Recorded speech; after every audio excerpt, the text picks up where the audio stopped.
Sir, please. Andhra Pradesh ప్రజల అభిమాన నాయకులు, రైతు పక్షపాతి, ఒక దార్శనిక నేత, ఆంధ్రప్రదేశ్ ముఖ్యమంత్రి గౌరవనీయులు చంద్రబాబు నాయుడు గారికి, వేదిక మీద ఉన్న సహచర మంత్రులకి, గౌరవ ప్రజాప్రతినిధులకి, ఇవాళ ఈ కార్యక్రమంలో పాల్గొంటున్న మైలవరం నియోజకవర్గానికి సంబంధించిన రైతు సోదరులందరికీ నమస్కారం. నా పక్కన అనగాని సత్యప్రసాద్ గారు కూర్చొని నా చెవులు కొరుకుతున్నారు. ఏంటి ఈ కార్యక్రమము, రామానాయుడు గారు మంచినీళ్ళు కూడా పెట్టలేదు అని.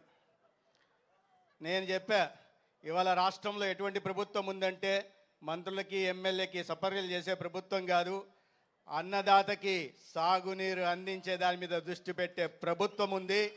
మనకు నీళ్లు లేకపోతే ఉంది, అన్నదాతల మొహంలో సంతోషం చూడండి. ఎక్కడో గోదావరి నీళ్ళని తీసుకొచ్చి కృష్ణా డెల్టాకి అందిస్తారంటే అవునవునవును మన ముఖ్యమంత్రి గారు అని అనగాని గారు అనుకుంటున్నారు.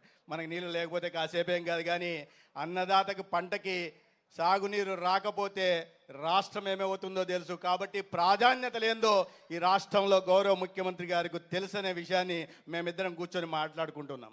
నేనేదో ఉదయం ఇంకో కార్యక్రమం, ముఖ్య కార్యక్రమం రైతులకు సంబంధించి ఉంది.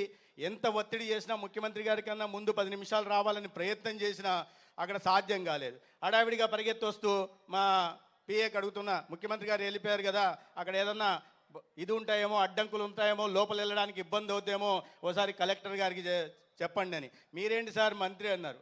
అయినా ఇబ్బందులు ఉంటాయా, ఎందుకంటే చూస్తే ఎక్కడా బ్యారికేడ్లు లేవు, ఎక్కడా పరదాలు లేవు. గౌరవ ముఖ్యమంత్రి గారు రైతుల మధ్య కూర్చొని ఒక సాధారణ రైతులాగా, ఇవాళ రైతులాగా ఒక తెలుగు రైతు ఎలా ఉంటారో అలా ఉట్టిపడేలాగా కూర్చోన్నారు. ఆ రోజులు పోయినాయి, బ్యారికేడ్ల రోజులు పోయాయి, ఆ రోజులు పోయినాయి, పరదాల మాటను తిరిగే రోజులు పోయాయి. ఇవాళ ప్రజల మధ్య ఉంటూ అది కూడా నేను వస్తానన్నా, దానికే వస్తానా, నువ్వు తొందరపడద్దు. మళ్ళా ఇవాళ ప్రజల మధ్య ఉంటూ ప్రజల సమస్యలు తెలుసుకోవాలి. అది రైతాంగమైనా, మహిళలైనా, యువత అయినా, ఉద్యోగాని కోసం ఎదురు చూస్తున్న విద్యార్థులైనా, దివ్యాంగులైనా, ఆటో డ్రైవర్లైనా, చేనేతలైనా, మత్స్యకారులైనా, ఎవరి సమస్య అయినా ప్రజల మధ్యలోకి వెళ్ళి వారి సమస్యల్ని విని సానుకూలంగా స్పందించడమే కాకుండా దానికోసం పరిష్కారం కోసం పరితపించే నాయకత్వం ఇవాళ రాష్ట్రంలో ఉంది. చెట్లు అంటున్నారు, చెట్లు కూడా నరకడాలు లేవని. చెట్లు నరకడాలు లేవు, ఎంత సుందర దృశ్యమో ఉందో చూడండి. గతంలో ఇటువంటి కార్యక్రమం జరిగితే ఎక్కడో 20 కిలోమీటర్ల నుంచి బ్యారికేడ్లు ఉండేయా కాదా? చెట్లు ఆ పచ్చదనం కనిపించేదా? పోయేది. ఎంత సుందర దృశ్యం ఉంది. ఆ నీళ్లు చూస్తుంటే మనసుకు ఆనందంగా ఉంది. పోనీ ఏదన్నా గోదావరి నుంచి కృష్ణా డెల్టాకు మాత్రమే చేస్తున్నారా? గతంలో ఇట్లా ప్రచారాలు జరిగేవి. నేను కూడా రాయలసీమ ప్రాంతం నుంచి అంతా అమరావతి వైపు చేస్తున్నారు, అంతా విజయవాడకి చేస్తున్నారు, అంతా గుంటూరు చేస్తున్నారు, అంతా ఏలూరుకి, కాకినాడకి, రాజమండ్రికి చేస్తున్నారు. రాజమండ్రి ఇక్కడ రాయలసీమకి ఏమీ లేదని గతంలో ప్రచారాలు జరిగేవి. ఇవాళ రాయలసీమలో చూస్తే 36 నీటి ప్రాజెక్టులు జరుగుతున్నాయి.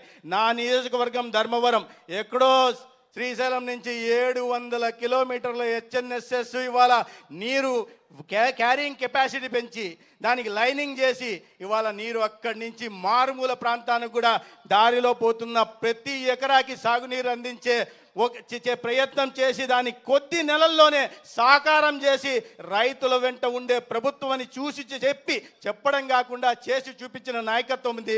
నా నియోజకవర్గం నుంచి కూడా 16 కిలోమీటర్ల హెచ్ఎన్ఎస్ఎస్ కాలువ పారుతూ ఉంది. రైతుల మొహంలో ఆనందం వస్తూ ఉంది. మీరు రాయలసీమలో గతంలో చూస్తే మీకు తెలుసు, నేను చెప్పదలుచుకోలే, ప్రాజెక్టులు గ్రీసు పూసే పరిస్థితి కూడా ఉండేది కాదు. డ్యాములు